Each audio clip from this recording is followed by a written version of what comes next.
Assalamualaikum warahmatullahi wabarakatuh. Halo teman-teman, perkenalkan nama saya Nur Hafidah, NIM 231050111056 kelas A2. Di sini saya akan menjelaskan tentang hubungan struktur, sifat kimia fisika dengan proses absorpsi, distribusi, dan ekskresi obat. Obat dapat diberikan melalui berbagai rute, di antaranya oral atau mulut, sublingual di bawah lidah, rektal melalui dubur, dan parenteral tertentu, seperti melalui intradermal, intramuskular, subkutan, dan intraperitoneal. Setiap rute pemberian melibatkan proses absorpsi yang berbeda-beda.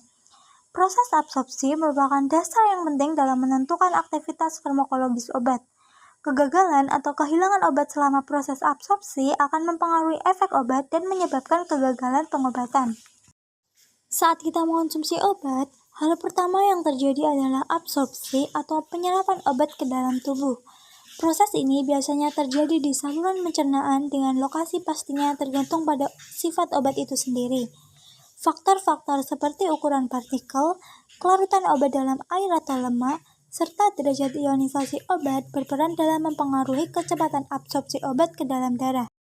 Obat dengan sifat asam lemah seperti aspirin lebih mudah diserap di lambung karena lingkungan lambung yang asam mempertahankan obat dalam bentuk tidak terionisasi sehingga lebih mudah menembus membran lambung. Sebaliknya, obat dengan sifat basa lemah seperti acetanilit lebih optimal diserap di usus halus karena pH di sana lebih mendukung bentuk yang tidak bermuatan. Bentuk ini mempunyai kelarutan dalam lemak yang besar sehingga mudah terdifusi menembus membran usus.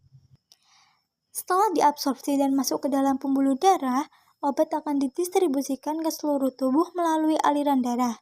Namun, distribusi obat tidak terjadi secara merata ke seluruh jaringan karena beberapa jaringan mendapat aliran darah lebih banyak dibandingkan jaringan lainnya.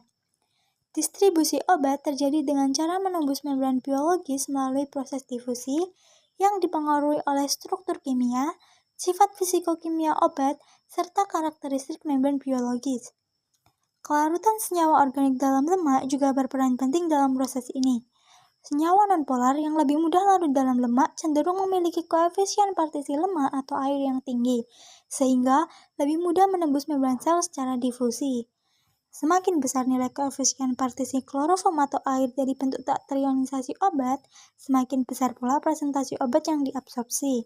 Setelah obat melakukan tugasnya, tubuh harus membuang zat-zat sisa agar tidak menumpuk dan menyebabkan efek samping. Proses ini disebut dengan ekskresi. Sebagian besar obat diekskresikan keluar tubuh melalui ginjal, paru-paru, empedu atau hati, dan sebagian kecil dengan kadar rendah diekskresikan melalui air liur dan air susu. Obat yang diekskresikan melalui paru-paru adalah obat yang digunakan secara inhalasi.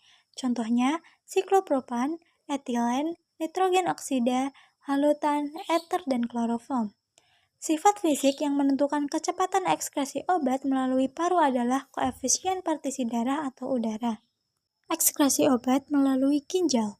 Di ginjal, ekskresi obat terdiri dari 3 tahap utama, yaitu filtrasi glomerulus, sekresi aktif pada tubulus ginjal, dan reabsorpsi tubulus secara pasif. Filtrasi glomerulus terjadi ketika obat dalam darah disaring ke dalam urin. Kemudian, sekresi aktif pada tubulus. Obat dapat bergerak dari plasma darah ke urin melalui membran tubulus ginjal dengan mekanisme pengangkutan aktif dan membuang obat dari darah ke urin. Sebaliknya, pada reabsorpsi tubulus, obat dapat diserap kembali ke dalam tubuh tergantung pada sifatnya. Nah, disinilah peran pH urin menjadi sangat penting. Obat yang bersifat asam lebih mudah larut ke dalam urin basah dan lebih cepat dikeluarkan, sementara obat basah lebih mudah larut ke dalam urin asam. Ekskresi obat melalui empedu. Obat dengan bobot molekul kurang dari 150 dan obat yang telah dimetabolisme menjadi senyawa yang lebih polar dapat diekskresikan dari hati melalui empedu menuju ke usus dengan mekanisme pengangkutan aktif. Obat tersebut biasanya dalam bentuk terkonjugasi dengan asam glukuronat, asam sulfat atau glisin. Di usus, bentuk konjugat tersebut secara langsung diekskresikan melalui tinja. Terima kasih sudah menonton. Semoga penjelasan tadi mudah dipahami ya. Sampai ketemu lagi di video selanjutnya.